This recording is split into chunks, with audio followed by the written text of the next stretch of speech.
आज ही Doubtnut app download करें। Doubtnut पर होगा अब आपके सभी मैथ्स, केमिस्ट्री, फिजिक्स और बायोलॉजी डाउट्स का सफाया। बस अपने क्वेश्चन की फोटो खींचो, उसे क्रॉप करो और तुरंत वीडियो सोल्यूशन पाओ। Download now.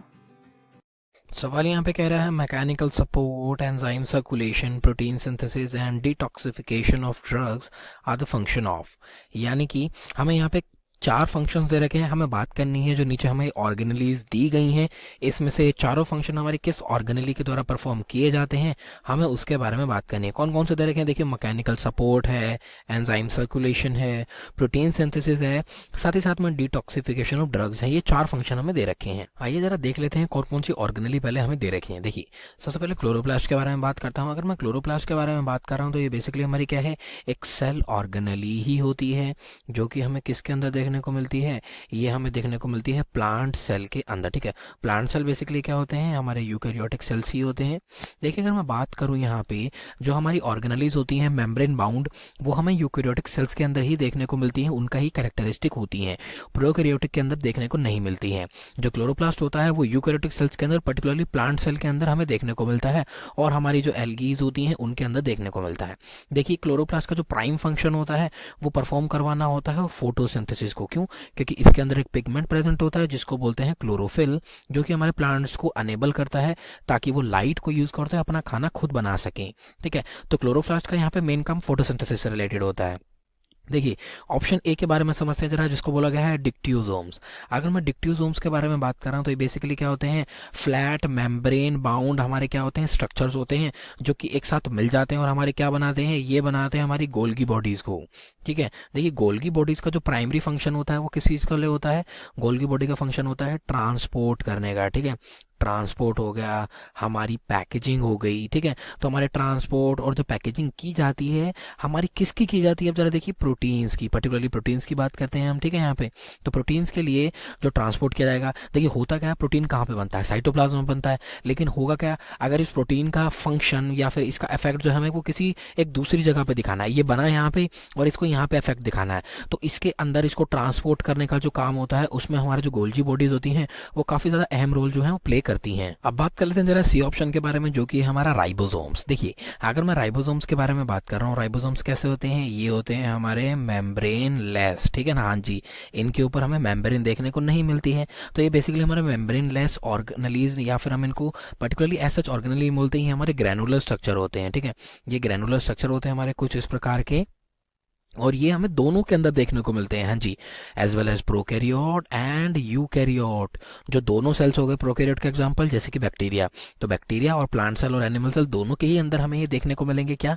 हमारे ग्रैनुअल्स, जो कि वो कहलाए जाते हैं हमारे राइबोसोम्स। ठीक है, देखिए, इनका बेसिक काम जो होता है वो होता है प्रोटीन सिंथेसिस का। ठीक है, राइबोसोम्स प्रोटीन सिंथेसिस के लिए ही मौजूद होते हैं हमारे साइटोप्लाज्म के अंदर, और हमारे बायोसिंथेसिस करवाते हैं जो डिजायर्ड हमारा एमआरएनए होता है उससे प्रोटीन को। ठीक है, तो राइबोसोम्स किसके लिए होते हैं? ये होते हैं हमारे प्रोटीन की बायोसिंथेसिस के लिए। अब देखिए, मैं बायोसिंथेसिस बोल रहा हूँ तो बेसिकली बायो का मतलब लिविंग ऑर्गेनिज्म, तो लिविंग ऑर्गेनिज्म के अंदर अगर ये सिंथेसिस हो रही है तो बायोसिंथेसिस।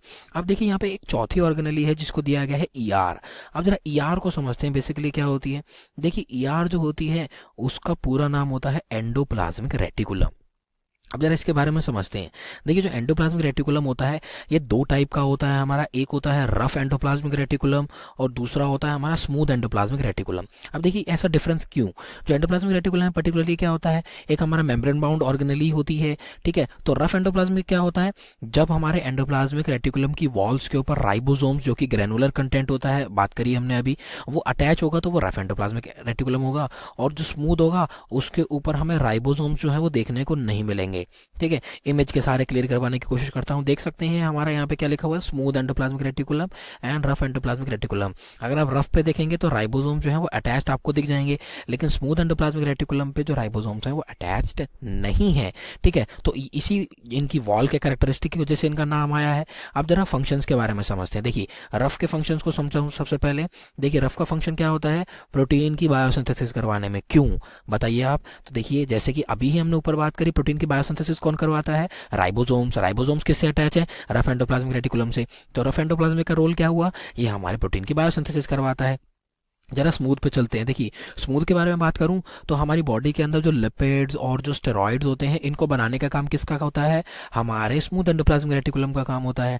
ठीक है, साथ ही साथ देखिए इसका एक और काम होता है, ये हमारी मदद करता है डिटॉक्सिफिकेशन के लिए। ठीक है, जो डिटॉक्सिफिकेशन होती है किसकी? हमारे ड्रग्स की या फिर मेटाबॉलिक जो वेस्ट होते हैं उनको हमारी बॉडी से बाहर निकलवाता है। अब देखिए किस प्रकार से होता है, तो देखिए यहाँ पे मैं आपको लेकर जाऊँगा चाहूँगा लिवर के अंदर। जो हमारा लिवर होता है उसके अंदर हमारा जो एसईआर होता है वो मदद कराता है हमारी रिएक्शंस को कैटलाइज कराने के लिए। ठीक है, ये कैटलाइज करवाता है रिएक्शन को। अब देखिए कौन सी रिएक्शन है?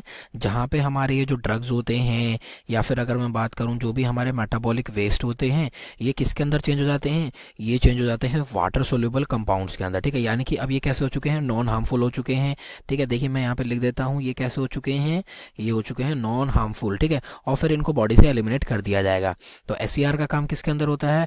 डिटॉक्सिफिकेशन ऑफ ड्रग्स के अंदर होता है, क्योंकि इनकी रिएक्शन जो है वो कैटलाइज यही करता है। ठीक है, तो देखिए प्रोटीन सिंथेसिस हो गया, डिटॉक्सिफिकेशन ऑफ ड्रग्स हो गया। अब दो ऑप्शन के बारे में बात करूं तो ये किस में देखने को मिलेंगे? देखिए इसके लिए भी हमारा जो राइट आंसर है वो ईआर ही होता है। जो ईआर होता है बेसिकली हमारे वो सेल की शेप को मेंटेन कराने के लिए काफी ज्यादा अहम योगदान प्ले करता है। कैसे? उसका जो कोलाइडल स्ट्रक्चर होता है, यानी कि जो साइटोप्लाज्म के अंदर कोलाइडल स्ट्रक्चर्स होते हैं उनको मेंटेन करवाता है, जिससे हमारा जो सेल होता है उसको एक मैकेनिकल सपोर्ट मिलता है और वो अपनी शेप को जो है वो रिटेन कर पाता है। ठीक है, और साथ ही साथ बात करूं तो देखिए हमारा एंडोप्लाज्मिक रेटिकुलम, हमारी गोल्गी बॉडीज, ये दोनों एक साथ मिलके क्या करती हैं? हमारे जो प्रोटीन्स होते हैं, ठीक है, उनका ट्रांसपोर्ट का काम करते हैं। ठीक है ना, ट्रांसपोर्ट के अंदर इनकी सबसे ज़्यादा अहम भूमिका होती है। साथ ही साथ में मॉडिफिकेशन भी यहाँ पे हमें देखने को मिल सकती है प्रोटीन की। ठीक है, और यहाँ पे पैकेजिंग भी होती है इनकी वेसिकल्स के अंदर। ठीक है, तो हमारे ट्रांसपोर्ट का भी काम किसका होता है? एंडोप्लाज्मिक रेटिकुलम का होता है। अब अगर मैं बात करूँ जो प्रोटीन्स होते हैं वही एक्ट करते हैं एज अ एंजाइम्स, तो एंजाइम्स भी हमारे किसके द्वारा ट्रांसपोर्ट किए जा रहे हैं? हमारे ईआर के द्वारा। तो बेसिकली देखा जाए तो हमारा जो ईआर है यहाँ पे वो हमारी ऑर्गेनली बिल्कुल ठीक होती है, क्योंकि इसी के ही ये चारों फंक्शन जो है वो हमें दे रखे हैं। Thank you. क्लास 6 से 12 से लेके नीट, IIT, जेईई मेंस और एडवांस के लेवल तक 10 मिलियन से ज्यादा स्टूडेंट्स का भरोसा। आज ही डाउनलोड करें डाउटनेट ऐप या व्हाट्सएप कीजिए अपने डाउट्स 8400 400 400 पर।